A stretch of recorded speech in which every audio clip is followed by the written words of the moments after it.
Hello, everyone. Welcome to another amazing pod, Late Night with Chefs, Truffle Boy and Doug reporting for duty. And today we're bringing them island vibes to you guys. Doug, introduce our guest chef of the evening, please. With pleasure. Hello, everybody. Welcome to another episode, as Truffle Boy so lovingly stated. Tonight, we have the pleasure of hosting Chef Taylor Ponte out of Maui, Hawaii. Absolute honor to have you on tonight, Chef. How are you feeling tonight? Doing great. I'm really excited to be here and just hang out with you guys. And I love the show, so I'm happy to just hang out and talk story with you guys and get happy hour going. Definitely. That's what It's it's all awesome. about, sharing stories and sharing experiences. We appreciate you being a listener. That's always awesome to hear. Me and Vlad are approaching 750 followers, and it's been quite a journey thus far. And we really appreciate every guest chef that we've had on. And those that have turned into listeners have a special place in our heart for sure. Yeah, I mean it's an important. You kept a lot of us going through the pandemic, and it's nice to see that kind of unity with all the chefs and industry folk alike, and maybe people who don't know what's going on with us. So I thought it was really awesome that you guys stepped up and did something. And I see that you guys are opening your own spots and doing stuff, and so the public service you guys have done is awesome. Yeah, it's really important that we kind of stay true to the game. I know me and Vlad both try to keep our hands in restaurants. I'm opening up a restaurant right now, and it's really important that we kind of keep it real and keep it, at that level of, hey, this is what's happening on the ground. And so we really appreciate you coming on and sharing your experience and your story and kind of getting right into that. If you wouldn't mind kind of starting us off with, what was early culinary life for you? Did you grow up with this? Was this something that kind of you just fell in love with? Yeah, so I started out. My dad was a single parent, and my parents divorced when we were kids, and he came from a long lineage of the Portuguese male-dominated home environment. So he didn't touch the stove or any of that kind of stuff. And in a perfect situation, they would say that I became the chef of the house and everything, but that didn't happen.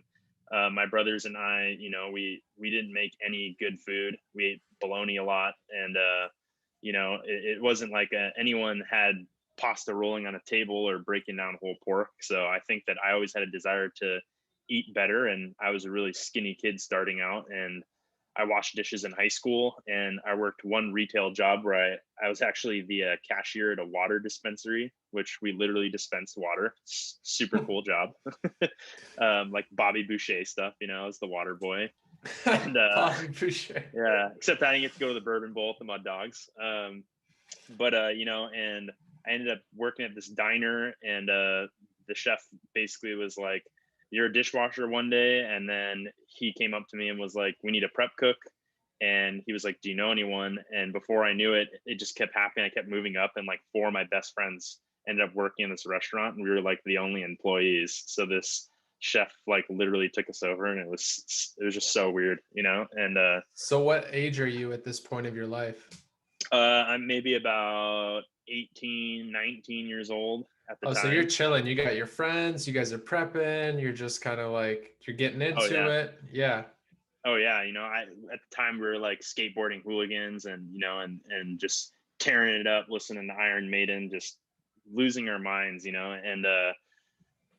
finally it came to the point where I couldn't come into work anymore with rolled ankles and swollen knees and like a busted up face, and like the chef was like, you kind of look like shit, man. You need to figure out what you're doing. And after that, it was kind of like someone had like turned on a light, and I ended up getting another job working for Alan Wong, and that was like the first fine dining kitchen I got in, and that experience just changed it for me. And I got really, really into reading books, and you know, kind of like Vlad, how he just hunts down chefs and looks them down. I became like the biggest research person. I ate, slept, and drank, and any kind of osmosis I could get kind of information. And I still do that today. And can you take us through those like early moments, walking in that kitchen? How'd you get the job? Where'd you find out about, about it? Like, get us through those like first couple days in that kitchen that, really inspired you to, take that next step and take this, a lot more seriously and as a career more or less in terms of like, this could be something huge.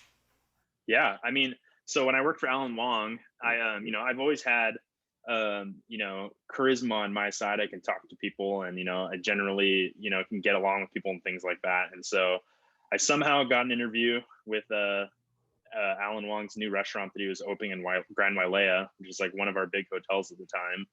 And the sous chef, her name was Chef Mia. She sits me down. We're sitting in this area. There's this like beautiful koi pond. This restaurant's like got this kind of like kaiseki. I have no idea. At the time, I'm so broke. I remember I had this like stupid baby blue shirt that was like 3 sizes too big, and I had like the black baggy chef pants with Birkenstocks because I didn't have dress shoes. So like I don't even know how. Like I just rolled up thinking like this is gonna, I'm Hey, gonna I'd crush hire this you. interview. You just have to have Birkenstocks and you're hired in my Yeah. kitchen.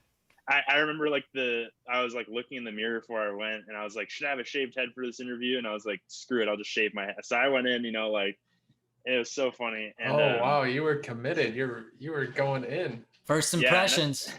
it was so funny.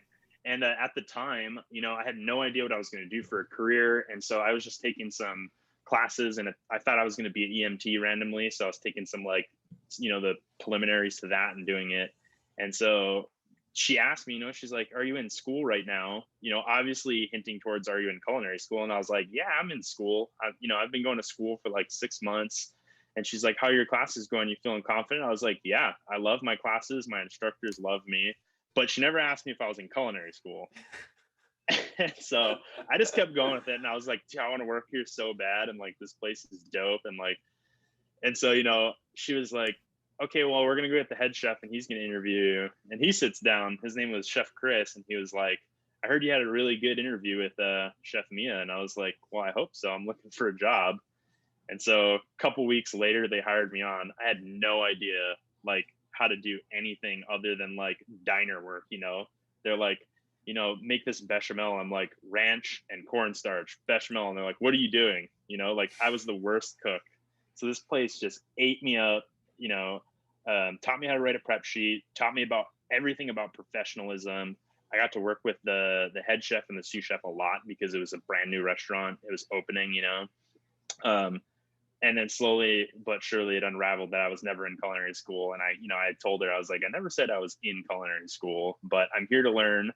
And over the course of months, I thought I'd get fired every single day. Anxiety's filling with me. I want to quit, but I just kept going. And after a while, I was the only prep guy. And then, I thought that they were punishing me for being such a shitty cook. And they'd be like, "You're going to check in the orders and do ordering and do all this kind of stuff." So I was like, "Man, I suck. I have to push harder. I have to be better. I have to research." I would go home and do all this stuff and watch YouTube and, move ketchup on plates and try to quenelle vegetable shortening and do all these things to be better. And then it just hit me one day that I was like, I wish I could do something that I enjoyed as much as cooking. And I dropped out of school that day and signed up for culinary school the next day and that next semester. And I never looked back. Just worked really, really hard and worked for free a lot and just kept reading books and making the mistakes until they became things that I was really good at. What a trials and tribulations story. I think it's really important for a lot of young chefs out there to understand sort of this common thread when we interview chefs, that there was this, phase in their life of formation and grit and hard work, and it's kind of shaped them to who they are. And I think it's really important to understand that when you're in the middle of that phase of your life, that it's for something, that you're working towards something. It's really hard when you're in the middle of that grit phase to realize that it's going to be okay on the other side. Oh yeah, I mean it's a war zone. It's like hand forging a sword. You're just getting things beaten into you, and it's hot and cold temperatures, and eventually you come out as like this beautiful masterpiece or something. It's like I'm a firm believer, and I say this to my cooks a lot, that like the road to success is littered by failure. So like never be afraid to try, never be afraid to fail, because you're going to learn something along the way. And I think that that's what I attribute my success to, is that I've just failed and sucked at literally everything in the kitchen and just worked hard at it till I knew it and I was confident and I got to show people. And I really took pride in teaching people how to get through it without making all the mistakes. No, that's awesome. It just brought me back to a good memory where I had a 48 quart bag of chicken bones break mid stairs at Royster at a Oh Michelin God. star establishment. But luckily, I was a co-meet and nobody else was really there. So I got the broom, I got the gloves, I scooped and dumped and cleaned it all up, and no one knew. So, Yeah, um, ground chicken. but no, we were throwing away the bones from after the stock. Oh, But nice. um, just like all that, being in that environment where you do think, you can get fired every day. Like, do you think that everybody can kind of go through that, or you really have to like build that, tough skin and really develop that character and really want it hard enough? Like, I think that once you go into the fine dining is what I've seen, it really, all those people that want to be a part of it, who don't want to take like all the sacrifice, the humility, the dedication, Yep. are they quickly disappear, right? Within weeks, Yep. they weave themselves out. Kind of what were those things that kept you like waking up every day and being like, all right, I'm gonna knock out, my prep list this week. I'm gonna make sure that everything's super clean. I'm gonna make sure chef has nothing to say. I'm gonna make sure that I have like hands to help out somebody else's station. What else can I learn? Like, what kept fueling that hunger? I mean, at first it was just the humiliation because it was literally like Ponte's going down again today. He's behind this stuff. He hasn't made family meal yet. Everyone's like, we're tired of eating shredded cabbage salad for family meal.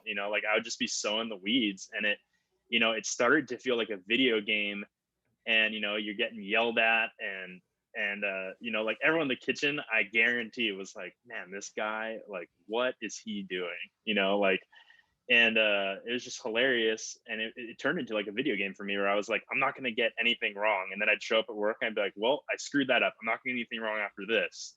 And then I'd have some victories, majority failures, but I'm like, okay, I cranked that out pretty good. Like one of the first things that you'd have to do is Alan Wong had this tomato salad that he'd do, and you have to blanch this giant tomato and peel the skins off of it, and then you'd slice it and you'd serve it with this like salted plum dressing. So you'd have to blanch like 18 whole tomatoes and perfectly peel them without your paring knife even getting a nick in it, and they'd come in. That like would put me in the weeds all day long. Like you'd literally just be like, you want to cry, but if you cry, everyone's going to give you a hard time. Like you're just so stressed out and you just want it to go, and like no one's helping you because they don't want to be like associated with you because you're just screwing up so Right. hard. You're It's screwing like, up this tomato concasse and it's yeah, taking you an hour and a half. Yeah. yeah, so it just turned into me wanting to be like an integral part of the team. And like I looked at these other chefs that would just crush it. There's like this guy who's like in his 60s who just holds down the grill or holds down saute, or these kids fresh out of culinary school who just knew how to do stuff. And I was like, I want to be part of the team, I want to be able to like bring something to it. And so I started doing like almost like a robotic like routine. Like I'm going to time myself. How long does it take me to cut these onions? How long does it take me to do this? I used to keep a timer on my station and do it. And then after a while, I would break it up, and my prep list got so good where I'm like, these are all the items that I have to use knife skills for. And so instead of dicing an onion for one thing and then making stock, I'd be like, I'm cranking out all my onions where I have to wash my board. And I started getting like really organized, and the chefs just started leaving me alone and not noticing me anymore. And which is weird because you'd think in a normal job, you're like, I want my boss to notice me and like tell That's me I'm when you doing a know that job. you're doing good, when you don't have to get talked to. That's when you know, Yeah, like, all right, my shit's on point. They don't got anything yeah, to say. Yeah. yeah. And at this job, to throw it out there, we all wore white aprons with white chef coats. So like when I first started, you could see who was bad at their job with how destroyed like my aprons would be obliterated by the end of the day. And so like at the point where I would bring the ladies working the laundry mat like cookies and stuff and be like, throw me an extra apron so I could look fresh when the PM crew got there. Like, so, like, and then it finally clicked to me one day where I was like, if I worked cleaner, I wouldn't have to get 2 aprons. I could probably eat the cookies myself and not feel starving all day. I could probably do things, and it just motivated me to be a better person. And I really felt a form of belonging, and I was actually a part of something. I didn't feel like the towel boy anymore. And then we started hiring new people, and they started asking me questions, and I was like, okay, I'm gonna be like way cooler, and like I'm gonna help the drowning guy out today. Like I'll rescue him. And it just changed. How's that leopard? For real. Vlad's got exotic Most animals over here. obnoxious cat. Just What are you doing? attention. It's a Yeah. Bengal. Khaleesi. But yeah, Yeah, no. I see the painting in the back too. That's pretty Yeah, dope. my girl drew that. Pretty artsy Yeah. family. That's dope. But no, I love what you're saying. And in terms of like kind of to define what you just, spoke, is you figured out how to have like this sense of urgency, right?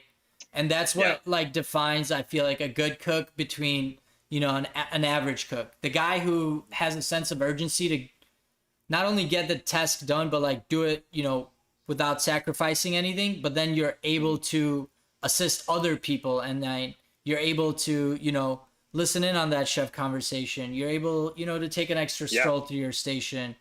And then when you're going into service, you're ready. So like, your plating can look nicer. You can, all of that stuff. So really having that sense of urgency, and that's really hard to instill, especially I feel like, in the younger generation, as I've seen in the past 2 years of, what's coming out of culinary school. Absolutely. I always say like the two things that are hardest to teach are drive and sense of urgency.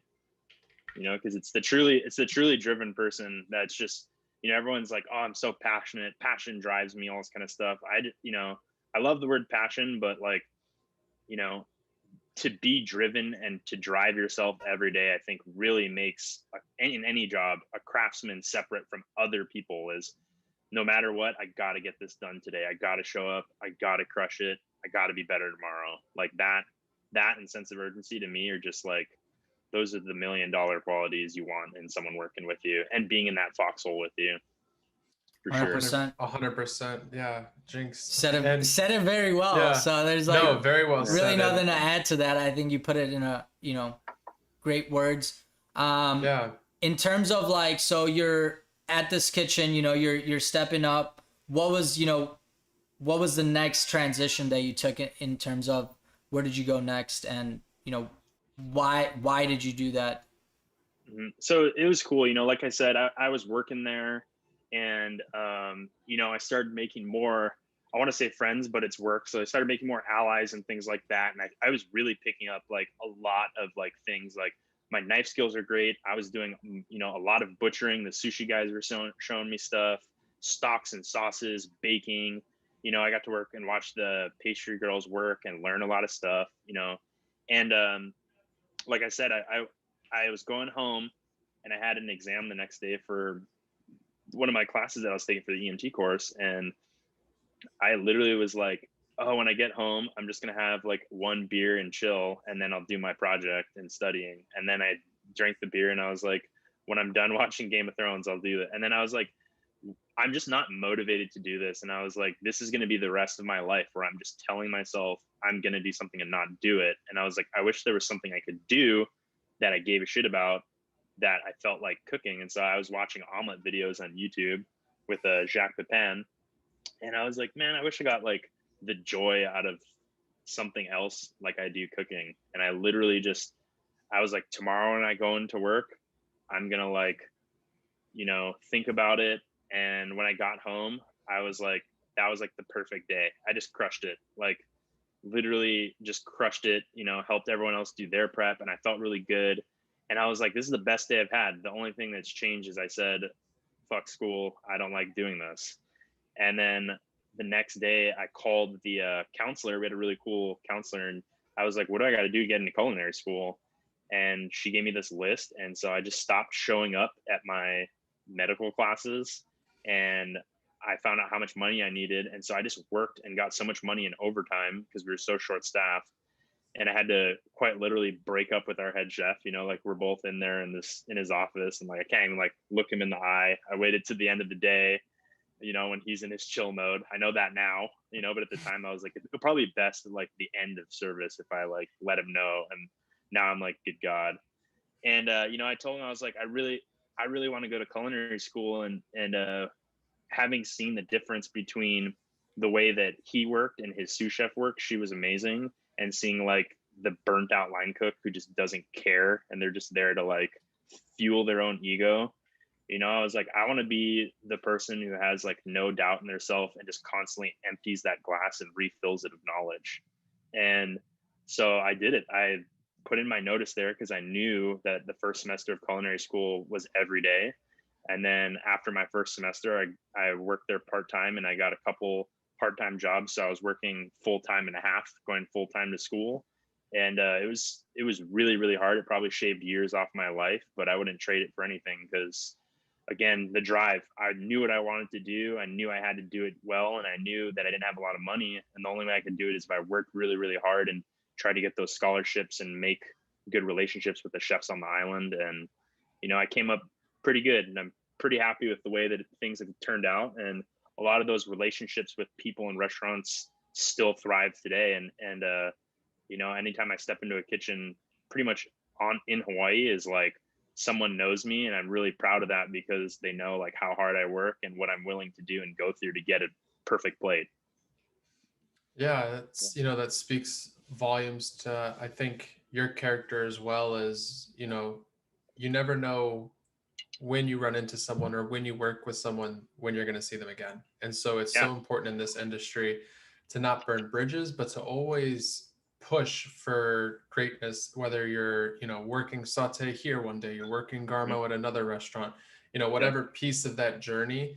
I've run into countless people that, I've worked with in the past, and it's like, oh yeah, I remember when you called out, or I remember when you would come in hungover all the time, or I remember when I had to bail you out. And so it's so important to, whether it's some easy day or it's some Monday night shift, whatever have you, treat it like it's game time. Treat it like, it's important. Like you're feeding, the most VIP of VIPs every time.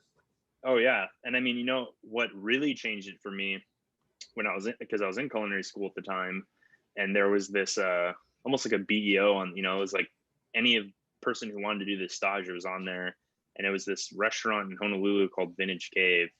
And, the chef running it was a French Laundry alumni. He worked there for 17 years, and his entire staff was just like the Seven Samurai, or the Magnificent Seven. They were just really well trained, and everyone was scared to do it. And one of my instructors was like, you should go do that. And so I was like, I'm going to do that. And I went, and I was terrified, like riding the elevator in Shirakia, going down, because it's almost like in the basement. It's like a hidden luxury, like beautiful, they got Picasso paintings and chandeliers. It's a beautiful restaurant. And I was so nervous, and like I have such good self-confidence, but I was nervous. Like I was like nauseous, stomach, I had the bubble guts going down this elevator.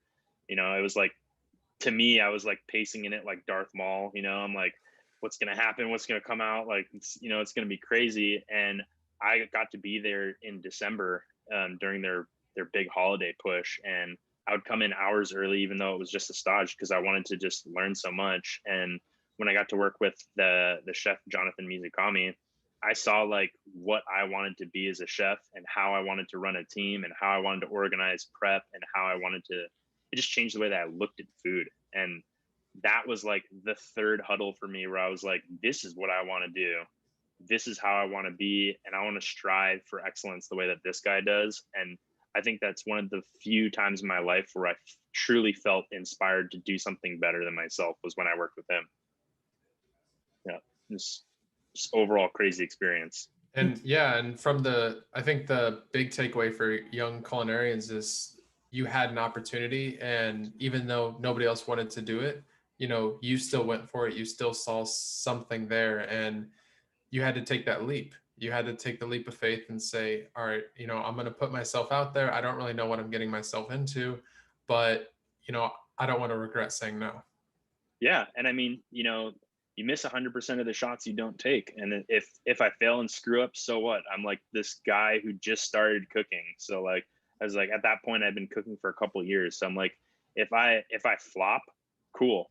Like, what does that even mean? I'm like, I've been cooking for a couple of years. Like, these guys have been cooking their entire life. So I was like, if I fail, it would suck, and I didn't have a good impression, but I was like, whatever, these people, in my mind, I'm like, maybe these people are going to be like, not the person you want to work with. They're not going to help you. They're not going to show you stuff. They're not going to let you know where the water fountain is or where the bathroom is, and they're just gonna, give you the cold shoulder and like, who's this new guy?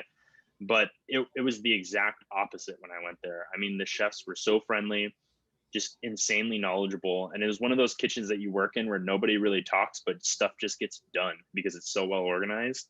And it changed my life. It changed my view on food. It changed my view on teamwork and how a team works together. And everyone was just so happy when they worked there, and I still have those relationships with majority of those people. And it's one of my most treasured memories of something that I was afraid to do that I did. And I look at every new opportunity the same way. Like, it could be that experience again, just different. In terms of cuisine, what were the cooking there? And in terms of like busy season, what does a busy season look like? And what is the kind of, after you answer those questions, if you could take us into like the culture aspect of like how you grew up on this island, and what are those iconic staple dishes as well? It's like Yeah, so 6 questions in one, but I got you, bro. I got you. So before COVID hit, I was the executive chef of a restaurant called the Mill House at Maui Tropical Plantation. We were a farm to table restaurant, which to me, like, farm to table is an interesting word, but I've always just really enjoyed growing up on Maui. You see a lot of the farms. I want to work with that stuff. So that's always been a huge thing. I definitely picked that up working for Alan Wong. He's very into fresh produce and local farmers, and that was something that really drove me. And so working at that restaurant, we did lunch and dinner. We did a chef's table tasting menu on the weekend. And then we also did catering projects. So a busy night for us was about 1,000 covers a day. And if it was on a Saturday, we'd be doing 65 people at chef's table and, 150 for a catering event. So it was really busy. We definitely get like a lot of high volume on Maui for sure. It's a destination place. Everyone wants to go to Maui. Everyone wants to surf.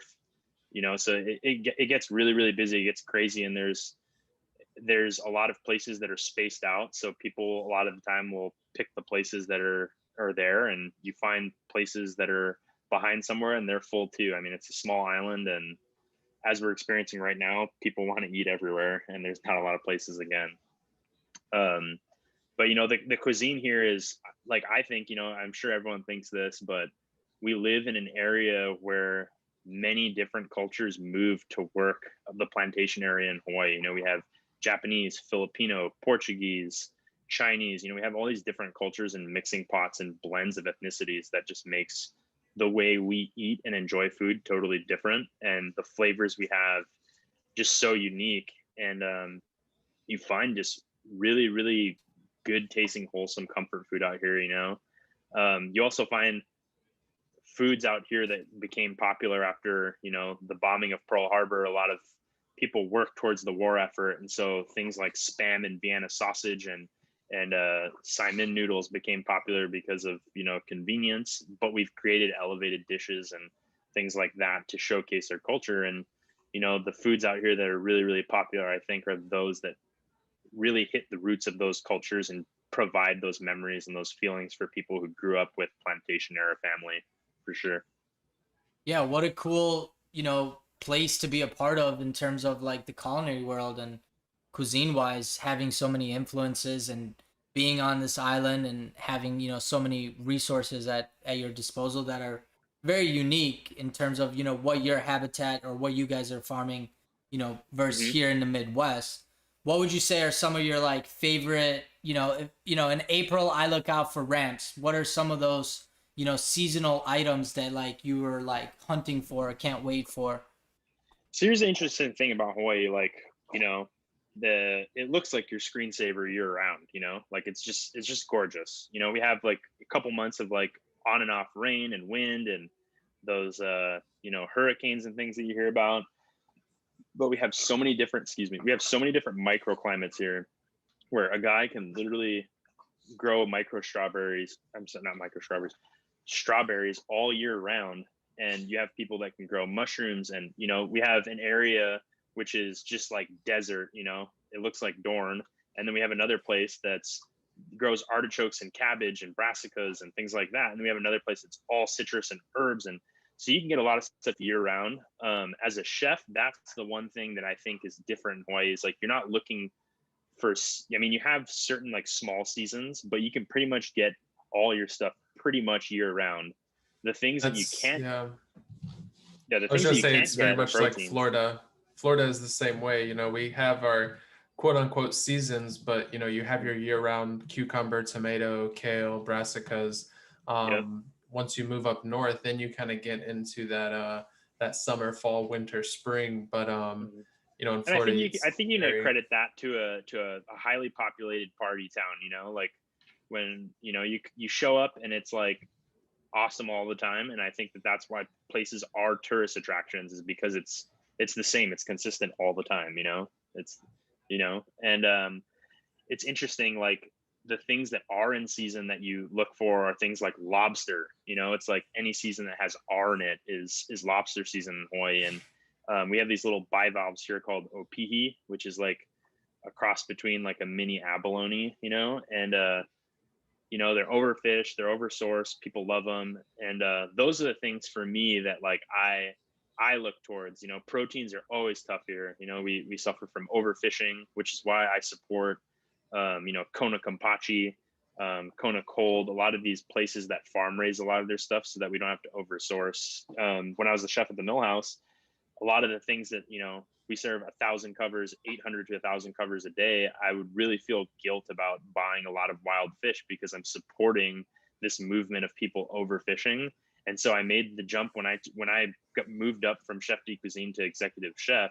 I made the jump, which wasn't everyone's favorite, to just support this fish was going to be the workhorse of our kitchen, and it's farm raised, and I'm supporting this local company that's doing it, and I feel good about it, and it's not destroying the ecosystem. And we're going to have more food for restaurants and people tomorrow, and that was a huge step for me. And believe me, it sucked for a lot of people were like, why are we serving this one fish? I'm like, we're going to seasonally change the set. Like, it's not always going to be served with this, but the protein's going to be there because I believe in it. It's sustainable and it's great. I believe in it, and those are the things that I think I look forward to the most, is what's becoming more readily available that's not destroying the ecosystem in Hawaii. I think that's an incredible point you make, Chef. And you know, I've faced similar challenges here in Florida. You know, we have concerns of why we're not shipping haddock over from China in shipping containers. And you know, 99% of the haddock population is gone. And so it's one Yep. of those things that's completely oversourced and overfished. And so it's really taking a look at the future of your restaurant, and not just a future of like 1 month from now, but like a year from now, 2 years from now. You know, what Yeah. is it going to look like if we keep sourcing grouper, if we keep just buying strictly red and black grouper? You know, Mhm. what's the climate of grouper in Florida 3-4 years from now? The price is only going to increase, and the demand is only going to increase with it. So it is really important for us to think about the sustainability of what we're sourcing as chefs. And what a leap of faith to kind of go against the grain. Hopefully that story had a positive ending. People started to become educated. Oh yeah, I mean, the staff loved it, and I started creating dishes based around the trim. The belly meat of it that we were just throwing in the bin. We created fish rillettes, and we created fish brines from the bones, and we created fish stock and seafood soups from everything. And we'd serve the collars, and it became this huge thing. And I think that heavily influenced my style, coming from a home that didn't have a lot of food. Like, we started using every single piece of the animal. We're rendering the fat to make whipped beef fat and butter to finish steaks. Oh, you're speaking my language. That's right. You got a beard. I can tell you like beef fat. I knew that about you. Whipped wagyu. So we did that at GT Prime. We took all the wagyu trim and then whipped it into butter, and did these cornels with Maldon salt. But that that's the beefiness of, like, in Oh terms of yeah. like getting that beefiness through. That and butter are like, match made in Oh yeah. heaven. So Like, take me through beef fat butter. Do you render down the beef fat, and then when it's a liquid, you whip it in with butter? Or yeah, I mean, it depends what I'm using it for. When I do my steaks, I like to do like like a schmaltz almost. And okay. so I simmer. It's like a hopefully you don't forget about it and it catches on fire in the middle of service. Not saying that that's happened. I can confirm nor deny. But you simmer with water, and then that renders out, and then you throw it in the fridge, and the water separates from the fat, and then I scoop that out, and then I add that. I weigh it, and I take 50% of that, and I add 50% of butter, whip it together. If it's the seasonal steak set that I really liked, I'd add fresh thyme to it, roasted garlic, and that would say when you're doing 1,000 covers, it's like smashing a piece of garlic and throwing thyme on the steak. Like, I was like, let's just throw it and render it in the butter. We'll sweat down some onions, add the garlic, add the beef fat, add the butter. We'll chill it. We'll puree it in a Roboku, and that will be our basting stuff. Like try and save steps about getting maximum flavor when you're doing 1,000 covers is pretty ninja. And I try and figure it out. And but that was the thing, like it's when you do whole animal, you really want to figure out a way to do it. And the key motivator I would tell a lot of my chefs was like, when you take the trash out today, you're going to be lifting this huge trash bin. So the more you render out of these bones, the more you render out of this, that's less stuff you have to break your hip throwing in the dumpster. So figure it out. And, they laughed at me, but they knew I was right. And you get like you kind of said, when you're using these primal cuts, you kind of get that reward out of it. You kind of get to play and kind of understand the animal a little bit better as well. Just buying subprimal cuts or, ready to cook cuts, you kind of, there's no creativity there. You're taking out of the packaging, maybe you're, cutting a tenderloin down into, eight nice little 8-ounce, baseballs, but there's no real creative play. You don't get to kind of, oh, what can I do with this scrap, and what can I, create out of nothing? I think, and that's important you said that. Like, I think that what keeps people at a job is, a lot of people will be like, I'll go across the street, I'll make $2 more, but I'm gonna be cooking the same thing every single day. It's gonna be Groundhog Day, where it's like, this guy's got seasonal food, it's rotating. I could learn how to butcher meat tomorrow. I could learn how to do a whole hog, a whole steer, a whole fish, a whole chicken, a whole duck. You're learning how to do so much stuff. And I always say, like, the amount of money I would make extra working across the street, I'd be spending in trying to distract myself from working a shitty job. Like, you're going to invest it in yourself some way. Like, if you have a terrible job, you're probably going to be buying massages, going shopping, alcohol. Yeah. You're going to be doing something that's going to be using that extra $2 an hour to cope with the fact that you hate your day in, day out job. But if you're working in a place, you like the staff, the food's great, you're learning stuff, but you're not making $2. You're making $2 less than the other place, but it's a family run business. They're using locally grown ingredients. The people working there want to work there. Like, that's just such a better environment. You can't pay for that. You can't, and the education you're getting is probably well worth the, $2 an hour that you're losing, for quote sure. unquote. So as we kind of start talking about, sorry to interrupt, but as we start talking about culture, I'm kind of interested, you're doing 1,000 covers a night. Are we talking about like a 20, cook line, or what is this 7 cook line doing 1,000 covers? 7 cook line. But that's 2, Disney status. That's lunch and dinner, so 14. So wow. Like, people who don't work normal kitchen, like, we'd have managers who'd come and work and they haven't worked in a high volume kitchen, and so like, oh, you got a lot of guys here. I'm like 4 guys can do like 150 seat place and do a couple turns like pretty well. If we're doing 14 people all day long with some prep cooks, that's pretty amazing. But we have 1 expo, 1 guy who's doing garnish and like sub expo. We had a wood fire, a saute, and a protein, and then 2 garmager guys, which that was like pastry and garmager. And one of the early AM7 guys is a mid shift. He would come in and he'd come in at the start of service, just slang it out, and he'd hang out through the rush of dinner. So we'd literally have 14 people on the line all day long for lunch and dinner. And they were bangers. And a lot of them were people who rose up from dishwashers. And I really prided myself in people who had not a lot of self-confidence, who came out being like the #1 like goats on the line at the Mill House. I mean, they crushed it, and I was so proud of all of them, and just watching them train new people. And You know, it's like majority of it was like, just relax, man. You got this. You're gonna do great. You know, one of my sous chefs, she was just insane. You know, she worked mainly at, you know, her main title was she supervised bulk prep, but she also helped me with ordering, and she worked chef's table with me. But like, she helped train a lot of the people with me, and a lot of those people takeaways like, I got to be really do really well and help alleviate the stress from all the other people. And it became this team vibe. There was no such thing as this is my station. I was like, we all own this space together, and we all owe it to each other to help each other every single day. You know, it's like there is one chef here, but we're all chefs, and we all have to get through service every single day. And you know, I literally call the dishwasher chef. You know, I treat every single employee like they're the CEO and head chef of our company, because I respect everyone who works so hard, and I know how much hard work goes into every single day.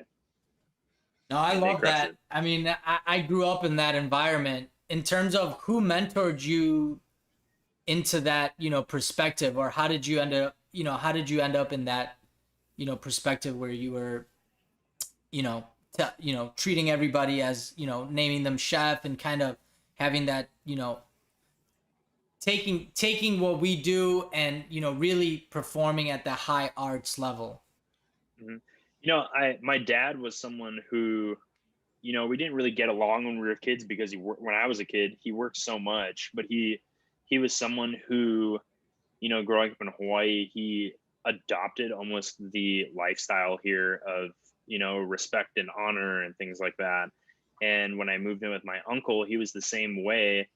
And when I started cooking, I noticed like a lot of people would complain about being disrespected. And whenever they'd have a new person, it was usually like, this person doesn't know how long I've been working here, how much I've sacrificed. It was always just disrespect. In Hawaii, it's all about respect. Like, and I'm sure it is in the other areas of the world. You know, I've been all over the world as well, but in Hawaii, it's just different. It's like anything that you do, any slight, someone could take as disrespect. You know, if you look at someone too long, they think that you might have an issue with them. You know, it's there are these things that, you know, you could be like, wow, look, that guy's looking at me.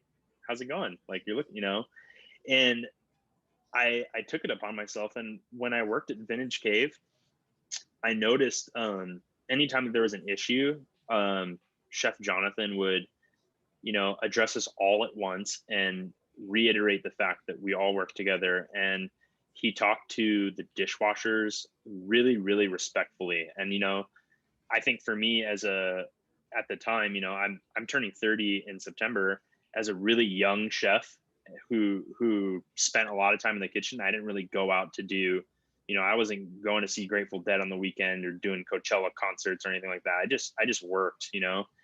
And I like to say every day in the kitchen was like 2 days. And you find that if you give someone respect and you give them mutual respect, they'll also give you respect too. Maybe there's a certain type of person that won't, but if you're giving criticism and you can take criticism, it usually works out in your favor. And, you know, I think it's a sense of maturity, but also a sense of being honest with yourself and knowing that you're not perfect. You know, even when you're the executive chef, you can still learn things. And if you think that you can't, you're lying to yourself for sure. 100%. I think that's part of the fun. If you really do have that attitude, like nobody can teach me anything, I think you're setting yourself up for a really boring rest of your cooking career. Yeah, I like honestly, like when I was in culinary school, I got to work with Mark Sakai, which, you know, he was very popular with Iron Chef and things like that. And I remember like working myself up, like he's gonna ask me to do brunoise. And what if he asked me about food costs? And what if he asked me about that? And I would like amp myself up.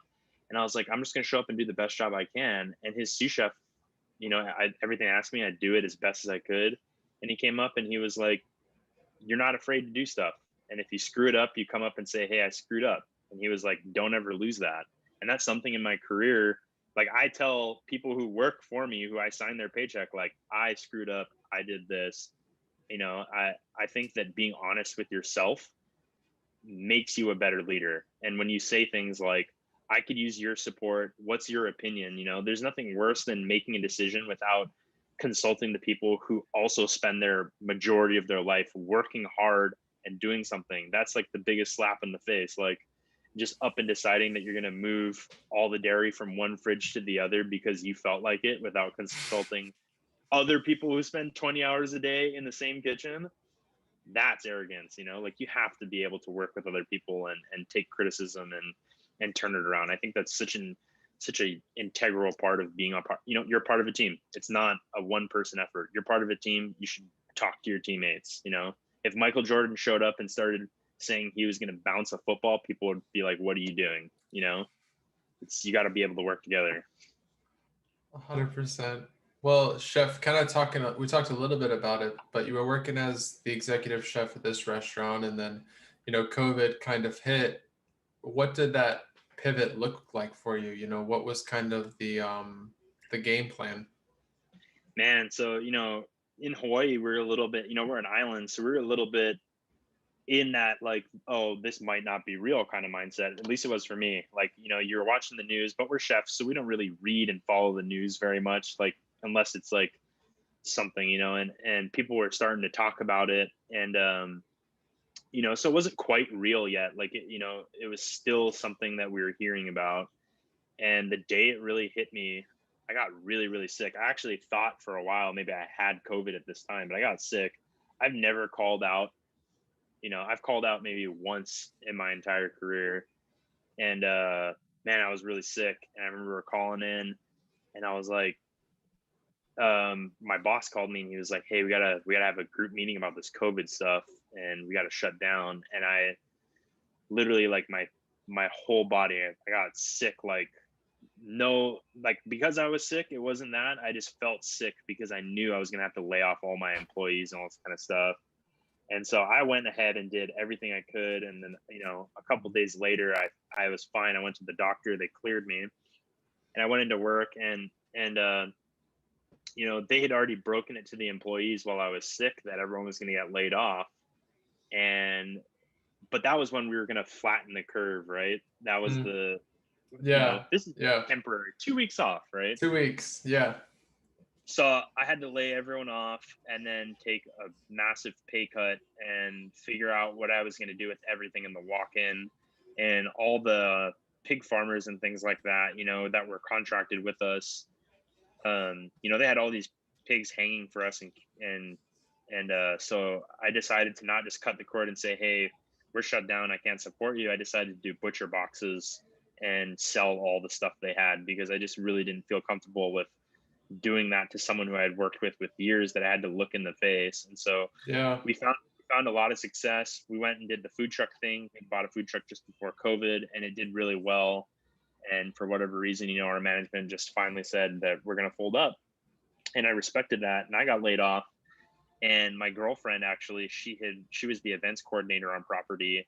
She had gotten laid off months before me. And, you know, I had to go to work and get pulled over by the National Guard and tell them what I was doing. And, you know, Maui was on lockdown. Like, you couldn't even come out of your house, you could only come out of your house to get groceries. The DMV was closed. There was nothing open. I mean, it was crazy. Yeah. And you know, you would get a fine if you were driving, if you weren't going as an essential worker.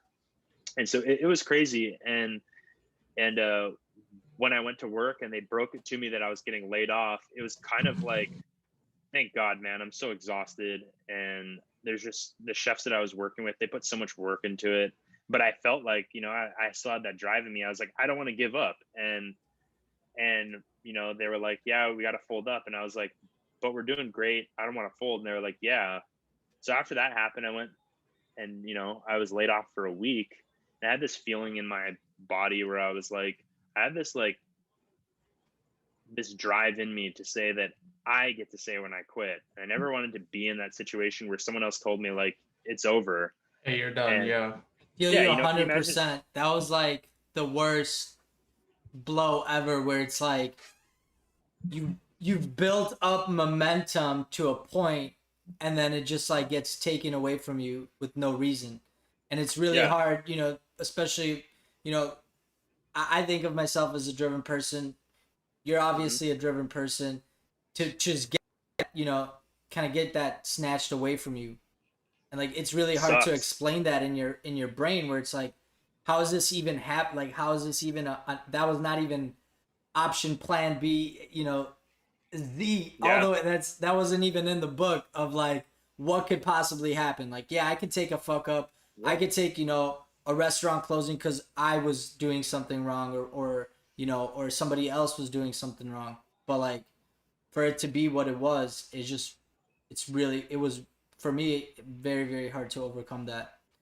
Yeah, absolutely. The crazy part is like, not to compare myself to these people, but I use this as a point of reference of someone who's passionate about what they do. Can you imagine if Muhammad Ali got knocked down and they're like, "You're good, it's over"? He would lose it. It's the same thing for chefs. It's like you have so much emotionally and spiritually and physically invested in this place to have it just fold up. And that, I mean, it's a global pandemic, so I understand. There's nothing that restaurant owners or anyone could do, but it sucked. And so when I got laid off, I really just didn't know what to do, and I took like a week off, and people were asking me to do dinners, like, hey, you should do this pop up, because on Maui everyone was like, we need to bring in business, we need to do different things, get chefs. Everyone was making apple butter and infused things and selling them on Instagram, and everyone was doing these meal kits because that's what everyone did during COVID, and I just was like, I don't want to do any of that. I want to do what I want to do. And I did a dinner with another couple chefs. And at the dinner, everyone was like, we're so happy to see you do this. We wish someone was doing this. And so I was like, I'll cook for you next weekend. You let me know. And they let me and my girlfriend know. And then after that, we were sitting on some money, and we are like, this is the only thing during COVID that we're going to be able to support ourselves. And for a long time in Hawaii, like we just now released that we can have restaurants open till 11 p.m. Like you have to be out of your table 11 p.m. 50% capacity. There are all these restrictions, and so it's like I can't open another restaurant right now. The only thing I can do is these private chef dinners with 10 or less people outdoors. And so we just started doing that, and my girlfriend came up with the name Kamado because my family is half Portuguese, half Okinawan, and Kamado is the green egg, the cooking hearth in any Japanese home. And one of my really good friends made the logo, and my older brother made the website, and just a lot of people came together. And our first debut is our friends and family that we had quarantined with, and it just took off. And I was like, this is what I'm going to focus my energy in. And I was like, the only person who can fire me is my girlfriend, and she knows that I'll probably cry, so it's not going to happen. I love it. And so what But was kind of the focus is these private dinners? And I mean, I know I've done a little bit of Instagram stalking, but mhm. so you kind of push this idea of like the sky's the limit, and so that kind of gives you the opportunity to kind of, as we go back and wrapping up full circle, talk about the creative freedom to kind of show your wheelhouse and really Mhm. create something special for each individual guest. Yeah, the intent was to open a private dining experience because there were no restaurants open. So to give people that social outlet of enjoying great food, plated, cleaned up for you, just like a restaurant, and also prove awareness that you don't have to be a rich celebrity to have a private chef. Like a lot of people who are just 9 to 5, you know, average Joes who want to do private chef, that to have the awareness, like, hey, you can have a great meal even if you don't make six figures. Food's affordable. And the other thing was to support the local vendors and local farms and keep them going, because when we have success, they have success. We all come together as a community. That was a huge thing for us.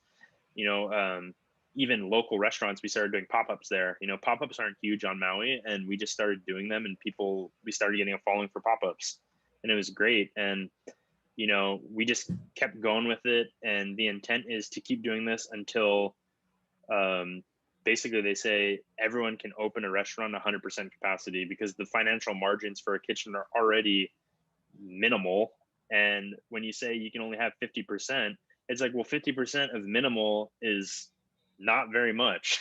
We're in the you red. know We're in the red, yeah, folks. we're in Yeah. like we're in the shit, people. Like when you say 50% of minimal, we are in the shit. And so that was something, we just said we're going to keep doing private chef till it picks up and stacking our cash, and we're going to have our own place, and that's the final goal. And I find it, my girlfriend included, the things that our concept works with is supporting local farms, supporting local business, supporting the community. And those are like the three things that are just core values for us. Finding people that want to work from the culinary school here, You know, and that doesn't say that you're not welcome if you're from another place, but we want people who want to see the community grow, who want seasonal food, who want to support local farms, who want to support our culture. Those are the things that I'm really passionate about. And I don't use the word passion very lightly, like I said before, but those are the things that really get my cookies going. I love it. In terms of like, here's a tough question, but like as you were getting started, like how did you go about it? You know, did you go about it the same way as you did, you know, in the kitchen? Did you write a prep list and, you know, knock it down one by one by one? What was that learning curve?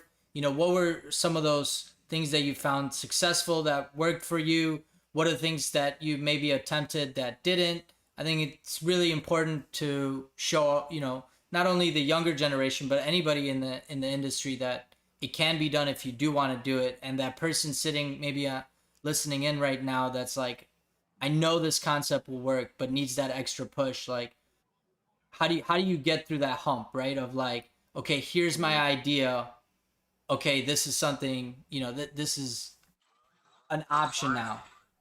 Yeah. I mean, when we first, like, I had done private chef before, but like I wasn't as experienced as I am now, so it's a totally different wheelhouse, you know. And the things, like, when we first opened, I was like, I'm gonna do the restaurant food, I want to do chocolate work, I want to do all this kind of stuff.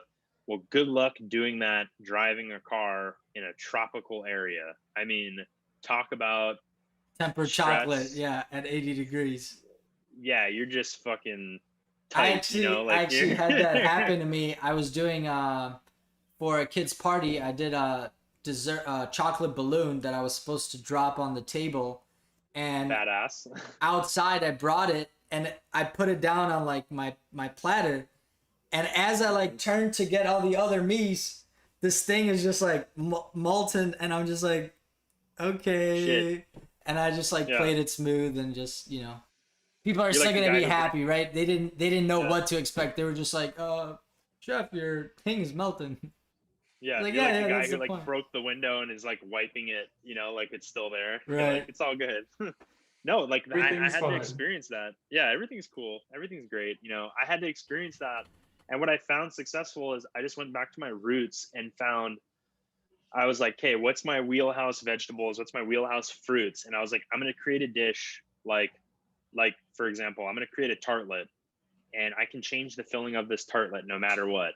You know, I'm gonna have a stuffed pasta, I can change the filling no matter what. So if someone told me like I don't want potato in my agnolotti, I'm like, how do you feel about squash? How do you feel about ricotta and herbs? How do you feel about sausage? You know, I was like, these are the staple. So create yourself subcategories that you can adapt, overcome, improvise. You know, those were the things that were important to me, and I kept going with, and I found a lot of success doing it. I think you put it in Yeah. a amazing, because that would make my life easier. I think that would make a lot of private chefs' lives easier, is when you kind of shift that view of like, okay, here's your 5 things that like you've perfected, right? I want to say mastered, Hmm. but and then you Yeah. could interchange, you know, like you were saying earlier, the set, right? What's the Yeah. composition? You can change around Hmm.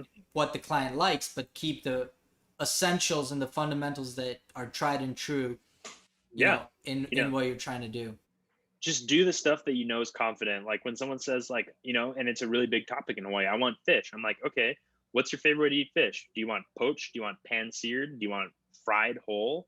You know, do you want raw fish? And then they tell me, and I'm like, great, these are the sets that I have for that.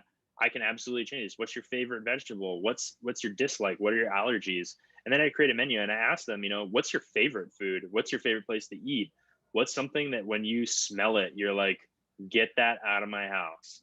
And then I create a menu out of it. And I'm like, okay, so I plug this in. I'm like, you know, she doesn't enjoy dark chocolate. She doesn't like bitter stuff. Okay, how do you feel about white chocolate? It's much more neutral, fatty, you know, or we can go to dulce de leche, you know. And I just try and figure those menus. I literally just roll up to the farmer's market. I know what I'm going to get. I've contacted the farmers, pick up my stuff, and I sleep happy at night knowing that I'm supporting local farms, local business, and doing what I want to do. Because at the end of the day, it's I really don't get upset with what the customer wants. It's like, I'm going to make it the way I want to make it and serve it to you. And if that makes you happy, I did my job well. You know, that's my philosophy. No, that's amazing. And here's the other question I love to ask all private chefs is how do you calculate your time, right? You're going to the farmer's market. First you called them. You Mhm. first you talked to the client 3 times and came up with a Oh menu, yeah. right? Talked back and forth. You know, Hmm. that's like how do we calculate that time, or anybody that's having kind of issues with that? Is there anything that kind of helped you define, what are your no's? What are like what's your bare, what's your bottom budget? What's your Yeah. bottom lines? Yeah. The thing that the word that I want to emphasize on is sanity. So you just like a normal kitchen, right? You get you're working the line. The chef comes over and says, "Hey, we got a 150 party tonight, blah blah, or 30 person. Here's X, Y, and Z." Have a pantry, like literally have a pantry. There's nothing wrong, and this is my opinion. Like I at first I didn't do this, but now I do it. I make beef stock. I freeze them in pint delis. I make beef jus. I make all the things that I made a list. These are the things that my cooking style absolutely cannot live without. And I had them ready. This takes tons of time, but because we're not an everyday kitchen, we don't have stocks going. We don't have vegetable stock going. We don't have shellfish stock. We don't have dashi going. So make those things and have your pantry ready to go at any time, and then you have the things like produce that you want to buy fresh, proteins that you want to buy fresh, and those are the things that you spend your time on. So you don't have to be up all night like watching a stock, straining it, tasting it, hoping you don't over reduce your jus, all these kind of things. Like have a pantry, make a list of things that are like, this is what I'm going to spend time on when I don't have gigs, so that when I have gigs I have more time for myself. Sanity. So And all you guys on the fly guys, that's how you get it done. You on the fly guys. That Yeah, needs to be a yeah, don't do I'll that shirt. get shit. I'll get all of it That done, needs to chef. be I a shirt, promise. Yeah. blood. On the Dude, fly guys. don't do that shit, because you're gonna if you're making stock in your apartment and you're trying to sleep, it's gonna get hot in there. Like that's gonna it's gonna get hot. And you're gonna keep waking up smelling the stock, thinking it's boiling over. Just prepare yourself, set yourself up for success. When I get to the farmers market, I attribute that to my morning pleasure. I see people, I talk to them, I'm having my coffee, and then I've already called the farmer to pick up my produce. When we talk to the client, we send them, a fee for travel. So we add that to it, is because I have to drive to the farmer's market and pick up and drive back and then drive to their house. So that's the travel fee, you know. But at the end of the day, it's just like being in a kitchen. When you're a chef on salary, you're not getting paid to make stock. You're just there to make sure that when you use stock, it doesn't taste like terrible. It's like you want it to taste good. You want to spend the extra time to train people. And Yeah. I truly believe in setting yourself up for success and having that pantry ready to go, because when you're a private chef, you don't have onions and stuff just sitting in your walk-in for the next day. You got to go pick it up. So if you can save time by making a quality product when you're not under pressure to make good stuff while you're under pressure, that's success to me. I love that. That is a perfect tidbit for anybody out there listening, trying to get into the private chef game. And, speaking on that, chef, your private chef game, where can people check you out? Where can people come find you? If someone's having a trip in Maui, do they need to give you a week heads up before the vacation if they wanted to come out and, have you schmooze on them a little bit? Yeah, a week's a great notice. We've been doing a lot of COVID weddings with a couple days notice, because people are just saying, we just want to get married. We've been waiting too long. Let's do it. A week's a great notice. You can follow us on Instagram. My Instagram's Taylor_Ponte. Our company's Instagram is Kamado Maui, which is Kamado. You can also search Kamado Maui, same spelling.com, which is our website. You can search my name on Google and I'll find it as well. We work with a lot of different stuff, whether you want a restaurant pop-up. We've done Mother's Day brunches, breakfast, dinners, lunch. We've done happy hour, canapes and champagne. I just have a lot of fun cooking, so I really don't say no to anything. We're in the first year of this business, so we kind of just say yes to pretty much everything. And we work for it. I did a drop off today for a client. She just didn't want to cook dinner, and I said, I got you. I love it. That's awesome. Yeah. I love it. Well, Chef, we really, really appreciate you coming on and sharing your story, sharing your experience, sharing a little bit of wisdom about the restaurant chef game, about private chef game, about, you know, having that little grit phase in the beginning of your life and kind of, you know, persevering and struggling through and showing that, you know, you never know what opportunity is going to happen. And you always got to be willing and accepting of anything that comes your way. Absolutely, and I was so happy to hang out with you guys and do this, as and I'd like to say, thank you for you guys for hosting us and keeping people going through the pandemic. I'm sure it's been tough trying to open a restaurant and doing it, but I think you guys deserve more credit than you probably give yourselves, and so thank you for doing that. Yeah, We appreciate it. We Doug's love that. treading along. He's open rotating. Listen, in one month rotating. we're opening, and I got one prep cook and one line cook. So if you're in St. Pete, Florida, and you need a job, DM us. Dude, No, I've been labor fantasizing. shortages are just I'll come work. I've literally been wanting to go to the Florida Harry Potter world for a while. So if I'm ever up there, I'll definitely come to a stage. Like, I would There you love go. to meet. Hey, come do a stage. As Vlad said, we got a rotating restaurant. I'm getting fish 5 miles north of the restaurant, and we got a pretty cool beef program out of Kansas. So Awesome. hang out Awesome. anytime. Yeah, what can Hell I yeah. say, Chef? You're the real deal. I mean, as I was scrolling through all your content, I was like, damn, god damn, like, so I love it. I Thanks, love the man. precision. I love, your outlook. I love what you bring in terms of the culture to the kitchen. Super excited for what the future holds for you. And that restaurant, that's only a matter of time. I really see that being a huge success for you. And hopefully by then we'll have our little food truck road show on wheels, Oh and maybe we yes, can Maui fly is out. now on the late night with Chef Absolutely. And road we'll trip. be super Yes. excited Absolutely. to taste your amazing Yeah. treats. Thanks. I appreciate it, guys. Thank you so much, and we'll be showing you lots of love. As always, guys, make sure to follow, like, subscribe, show Chef Taylor some love.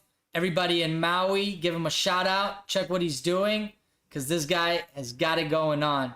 Thank you guys so much for tuning in, and we'll see you guys next week. All right, Chefs. Thank you, everybody. Stay safe. Have a good night, Chef. Bye. Good night, Thank you. everybody. Or you got daytime All right, still too. yeah, he's got happy hour to get to. Yeah. We'll see. I'll crawl to it. Awesome. What a All right, pleasure. guys. Nice Bye. talking to you. All right, chefs. Take it easy.